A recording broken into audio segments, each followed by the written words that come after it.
3 বছরেরও বেশি সময় ধরে ইউক্রেনে হামলা চালিয়ে যাচ্ছে রাশিয়া। ডোনাল্ড ট্রাম্প দ্বিতীয় মেয়াদে যুক্তরাষ্ট্রের প্রেসিডেন্ট হিসেবে দায়িত্ব নেওয়ার পর রাশিয়া ইউক্রেনের মধ্যে যুদ্ধবিরতি কার্যকর করতে জোর চেষ্টা চালিয়ে যাচ্ছেন, তবে তাতে লাভ হচ্ছে না কোনো। গত কয়েক মাস ধরেই ভয়াবহ লড়াই চলছে পোক্রোভস্ক শহরের দক্ষিণে।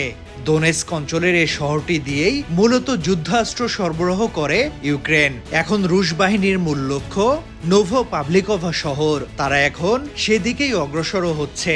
খেরসনেও জোরদার হামলা চালাচ্ছে মস্কোর বাহিনী। 13 এপ্রিল রাশিয়ার ব্যালিস্টিক ক্ষেপণাস্ত্র হামলায় ইউক্রেনে অন্তত 32 জন নিহত হয়েছেন, আহত হয়েছেন 83 জন। ইউক্রেনের উত্তর পূর্বাঞ্চলীয় সুমি শহরে এই হামলা চালানো হয় বলে স্থানীয় কর্তৃপক্ষ জানিয়েছে। এদিকে কিয়েভে অবস্থিত কুসুম ফার্মাসিউটিক্যালস নামে একটি ভারতীয় ওষুধ কোম্পানির গুদামেও রুশ ক্ষেপণাস্ত্র হামলা হয়েছে বলে দাবি করা হয়েছে। ইউক্রেনীয় দূতাবাসের অভিযোগ, রাশিয়া উদ্দেশ্য প্রণোদিতভাবে ভারতীয় ব্যবসা প্রতিষ্ঠানগুলোকে লক্ষ্যবস্তু করছে।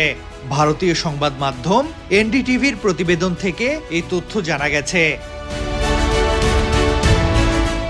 দূতাবাস এক বিবৃতিতে বলেছে, একটি রুশ ক্ষেপণাস্ত্র ইউক্রেনে অবস্থিত ভারতীয় ওষুধ কোম্পানিতে আঘাত এনেছে। ভারতের সঙ্গে বিশেষ বন্ধুত্ব রয়েছে মস্কো এমন দাবি করলেও ইচ্ছাকৃতভাবে তারা ভারতীয় ব্যবসা প্রতিষ্ঠানে হামলা চালিয়েছে, যার ফলে শিশু ও বয়স্কদের জন্য প্রয়োজনীয় ওষুধ ধ্বংস হয়ে গেছে।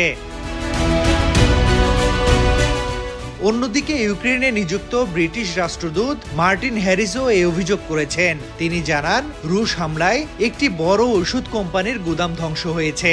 তবে তিনি বলেছেন, এই হামলা মিসাইল নয়, রাশিয়ান ড্রোন দ্বারা পরিচালিত হয়েছে। ভারতীয় ব্যবসায়ী রাজীব গুপ্তের মালিকানাধীন কুসুম ইউক্রেনের বৃহত্তম ফার্মা ফার্মগুলোর একটি। কোম্পানির পণ্যগুলো ইউক্রেন জুড়ে অত্যন্ত গুরুত্বপূর্ণ, কারণ তারা মৌলিক ওষুধের প্রাপ্যতা নিশ্চিত করে। তৌহিদ হাসান, সময়ের আলো।